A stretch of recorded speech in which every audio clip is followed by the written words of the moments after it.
Dunia sekarang ini berada pada ketidakpastian yang tinggi. Semua negara berada pada posisi sulit, kesulitan, dan juga ekonomi yang sulit diprediksi. Di tengah krisis global, pertumbuhan ekonomi Indonesia tertinggi di antara negara G20.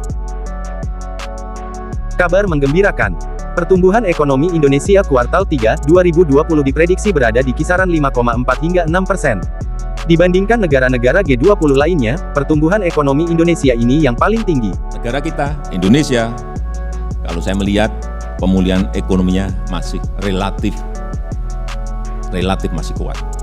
Jadi kalau saya disuruh memperkirakan, kalau kuartal kedua kemarin kita bisa tumbuh 5,44%, coba dicari negara G20 yang tumbuh di atas 5. Kita ini tertinggi loh di G20. Dari pernyataan Jokowi, dapat ditarik beberapa poin. Pertama, tren ekonomi Indonesia berada di jalur yang terus mengalami peningkatan. Hal ini dapat dibandingkan dengan kuartal kedua, saat itu pertumbuhan ekonomi Indonesia mencapai 5,44%. Sedangkan kuartal 3, diprediksi 5,4 sampai dengan 6%.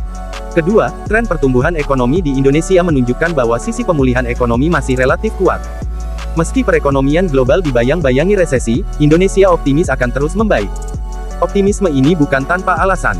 Ada beberapa indikator yang menjadi pendukung dari pertumbuhan ekonomi Indonesia. Untuk disebutkan di antaranya. Pertama, realisasi pendapatan negara saat ini capai Rp1.746 triliun, tumbuh 49% secara year-on-year, YoY. Kedua, penerimaan pajak, yang saat ini mencapai Rp1.171 triliun. Fakta ini bukan hanya menunjukkan bahwa pembayar pajak masih ada, tapi justru meningkat 58%. Ketiga, penerimaan bea cukai, Rp206 triliun, yang berarti tumbuh 30,5%. Selain itu, ada juga realisasi penerimaan negara bukan pajak PNBP, sebesar Rp386 triliun, yakni naik 38,9%. Dari sisi optimisme konsumen, juga bisa terlihat dari indeks kepercayaan konsumen yang mencapai 124,7, naik dari 123 pada Juli. Potensi pertumbuhan ekonomi Indonesia juga ditegaskan oleh beberapa pengamat ekonomi.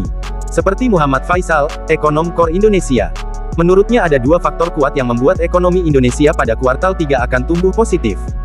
Pertama, adalah ekspor yang didapat dari kenaikan harga komoditas. Kedua, konsumsi dalam negeri yang cukup besar pasca pandemi COVID-19. Meski begitu, ada beberapa catatan penting. Pertama, ditegaskan oleh Jokowi, penting diantisipasi kenaikan harga bahan pangan dan bahan makanan, karena itu merupakan kontributor terbesar inflasi. Kedua, ditegaskan Faisal, perlu waspadai kemungkinan pelambatan ekonomi pada kuartal 4 dan tahun depan. Sebab ketidakpastian global masih akan terus terjadi. Termasuk, dalam catatan Faisal, efek dari inflasi harga BBM yang akan terasa pada kuartal 4 dan tahun depan. Tapi poin penting dari semua ini adalah Indonesia ada di tren positif terkait pertumbuhan ekonomi dan pemerintah juga telah mengetahui persoalan yang patut diantisipasi ke depan dan bagaimana langkah-langkah antisipasinya.